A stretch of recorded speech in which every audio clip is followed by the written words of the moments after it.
Oh, okay. I'm stupid. I'm sorry.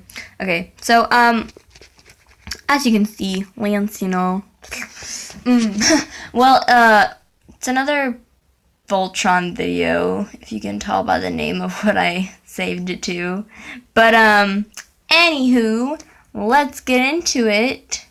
Lance, internally, as he watches the sunset with Keith. Man, our friend love is getting strange. 10 hours of I say Vol, you say Tron. Neighbors, turn it up. I would say that too. Season 1 Keith versus Season 3 Keith, when someone hurts Lance. Obviously, I'm not gay. Move, I'm gay. Keith pulling away from an intense makeout session with Lance. No homo, bro. Looks confused AF, but we just made up. It says right here that I'm straight. Keith showing his script. Lance. Bro! Keith 10 years later. I was supposed to say Tron. Lance. My dude, my man, my you to my ha. It's 4 a.m. Go to bed.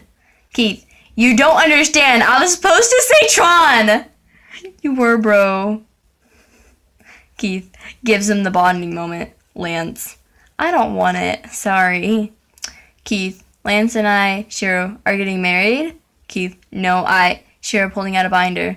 Sit down. I have the entire thing planned out already. Shiro, no. Shiro, it's okay. Let's stop using the term butthurt. We're not 12 anymore. Lance, you sound fanny troubled. Hunk, a little booty bothered if you ask. Me, Pidge, someone's having a tushy tantrum.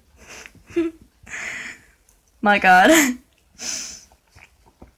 To be honest, one of my favorite things about Klance is how badly Lance wanted the rivalry to happen. Like, Keith had no idea what he was walking into. He just wanted to save Shiro, and this random lanky mess of a person waltz in and practically declared war, and Keith's default is like, okay. So he never really stood a chance of avoiding it, LMO.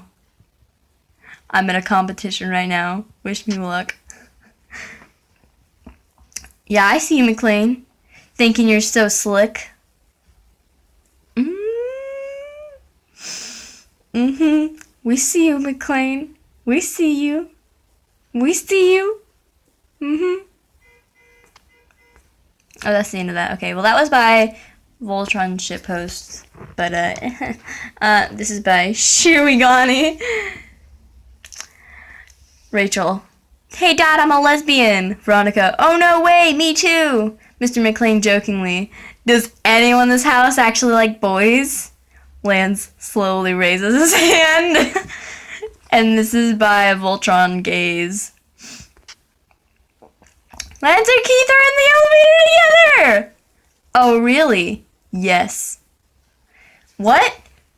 Wait. Should we break the elevator? What? No, we're not.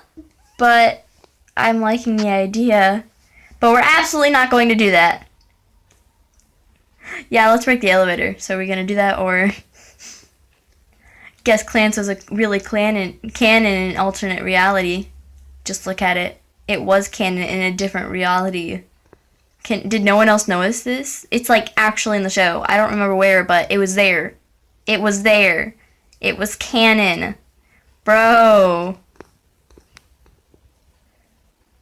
Pidge and Keith. Wait, what? I have something to say, Team Voltron. Yeah? What? Keith, I like someone. Allura, ooh, cool, that's sweet. Lance, yeah, tell her. It's not a her. Hunk, hands $10 to Pidge. Karan, it's fine, Keith. Sure, yes, tell him then. Keith, okay. Hey, Lance. Lance, hey, man, how's it going? The team. Lance, wait. Come on, guys, turn that frown upside down.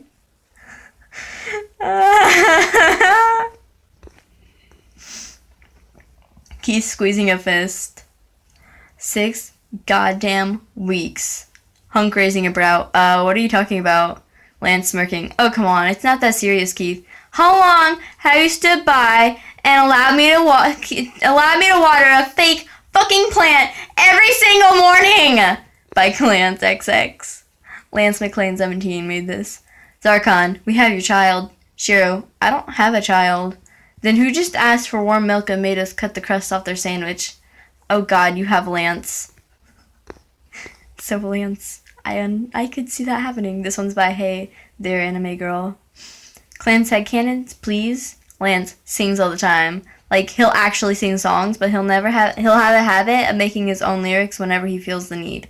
Lance, mullet man does whatever a mullet can. Keith, Lance, stop. That doesn't even make any sense. Lance, neither does your hair. The others complain, but they all deep down quite actually like hearing Lance sing, especially Keith. Lance, singing nonsense. Keith, you have a really pretty voice, you know that?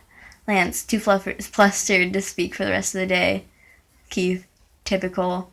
Keith is like a cup. Holds things. Literally anything Lance finds on the ground.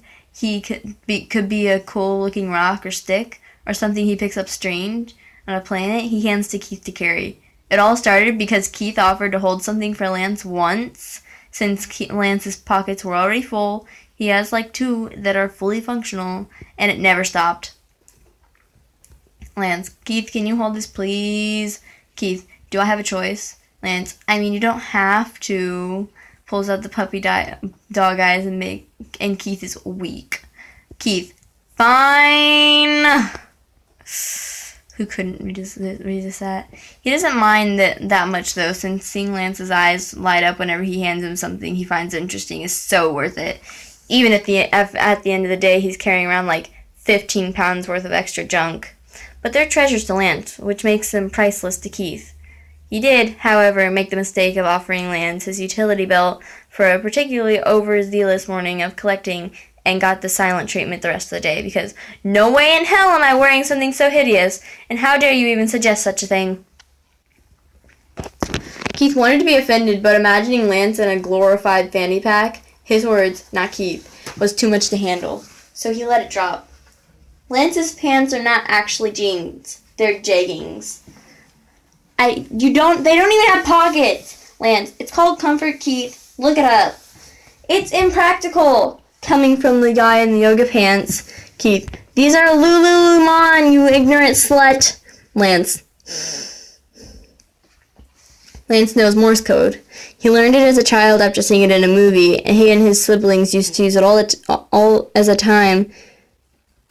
used to use it as a way to communicate after bedtime. Since they weren't actually talking to each other, it made for a good loophole. And they got really good at conversating that way. Post-Voltron discovery, Lance finds himself tapping out random sentences on surfaces or on the ship whenever he's nervous, stressed, or missing home, as a way to calm himself. The others think it's all just being fidgety, but Keith knows. He picked it up from watching too many spy movies as a child. And though he never had any siblings to send messages to, Keith found comfort in the fact that he could awkwardly insult his teachers, adults, without them knowing what he was saying. Needless to say, Keith knows what Lance is saying, and he taps his fingers idly at the table at dinner one night. And later on, he understands the questions Lance is asking him, and on the wall. His bed is right next to Lance's. That's canon, folks. Plus, their walls are thin as fuck. Questions Lance used to ask his siblings after their parents had tucked them in. You up? Did you like supper? Can I sleep in your bed? Lance used to get terrible nightmares, and sleeping alone was a big no-no. And Keith is smiling to himself as he hears these messages, because he can just imagine Lance's poor parents having to suffer through the irregular knocks and taps, knowing their kids were up to something, but having no proof. And then his smile fades, because he knows Lance must be hurting. He knows he's missing home, and his family, even though he hides it from the others. So Keith lifts a hand hesitantly and taps out an answer to Lance's first question against the wall that separates their rooms. Yes, I'm awake. There's a few moments of silence, and then Keith hears a quick series of taps. You understand this? Obviously. Oh, then, did you like supper? And it goes on like that, with them conversing without words, and Keith hears an odd chuckle or two coming from Lance's room after some of his replies. And it warms Keith's heart. After an hour or so of this, that Keith feels bold enough to answer the last of Lance's initial questions. He taps out the words so quickly as to not chicken out. There's room in my bed if you want to sleep over. And he's holding his breath as he waits for a reply. The next knocks he hears don't come from the walls, but rather his door. And as Keith gets up to answer it, he sees Lance standing there, pillow in hand, blanket draped over his shoulder, and a sheepish grin on his face. And Keith grins back, moving aside so Lance can enter. The two pass out, curled up against one another, warding off nightmares and smiling in their sleep. The next morning, the two walk in on her Hunk, questioning Alora about the mice getting into the walls, and Lance nearly chokes from stifling laughter. Oh boy, I have a lot for this one, so look out for a fit. Okay, so since I know this video is too short, I wanted to point out something that I figured out a long while ago that the illustrators themselves said. This is by Lance McLean 17, but that's just the picture, okay? But this scene, you know, the gay scene that everyone talks about, the we did it, we are a good team scene, you know? Well, that's actually, we did it, we are a good team, you know? We are a good team. That's the phrase that all the lovers end up using. So that's actually a significant phrase that, like, for instance, Keith's mom and dad used, and I forgot who else, but, like, there were all kinds of people that used that phrase, and they ended up getting together, so Klance was canon, guys. Okay, so I found some more to make up for time, because I didn't find enough the first time. Can I just say from the bottom of my heart, fuck. Oh, wait, I forgot. Okay, frick. Hey, Corellia, what? Have you ever seen an angry unicorn? No. I thought unicorns don't. Are you serious? Lance, just bring Pidge to me, Hunk. Well, she locked herself in the bathroom. Just tell her I said something. Said what? Actually, factually, anything factually incorrect and accurate. 2 minutes later. I'm sorry, the sky is blue because it's reflecting the color of the ocean? When Keith says you are just friends. Hey, Shiro. How do you ask someone out? Shiro, well, first don't ask him. He asked me out in McDonald's bathroom. And you said yes? It could have been so much better.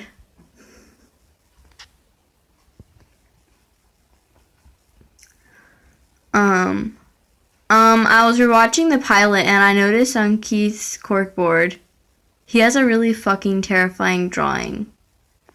Oh, he does. That's okay. And I need to know what the heck that is. It's just a really bad Mothman fan art. Keith to himself. Don't fall for Lance. He hates your guts. Lance softly. Hey man, Keith. Ugh. This image of Keith is possibly the most relatable thing possibly in the universe. He is so expressive. Oh, he is. I like this one. That one's my favorite. Which one's yours? I don't know. I like that one. It just looks good. I don't have to go to heaven to find an angel. Oh, Keith. Keepy. To all we loved and all we lost. No. Fuck. I hate this. Here's to everyone. To broken dreams. The kings and queens. To everyone. Raise your glass. Here's to us. To be honest, I really fucking hated Alora. She was just like, maybe it's because I ship Klance and that just made me hate her, but like, she didn't even give Lance a choice on whether or not to be Altean. She just basically made him Altean all of a sudden. Like, here, you're gonna be Altean now. Like, bro, no, that's not something you just force onto someone. But anyway, that is the end of this video. If you wouldn't care, you know, it wouldn't do bad. It did help me grow. I mean, if you just left a like if you saw this, I mean, it's not gonna do anything to you. Please. Anyway, bye, farewell. Love you all. Bye bye.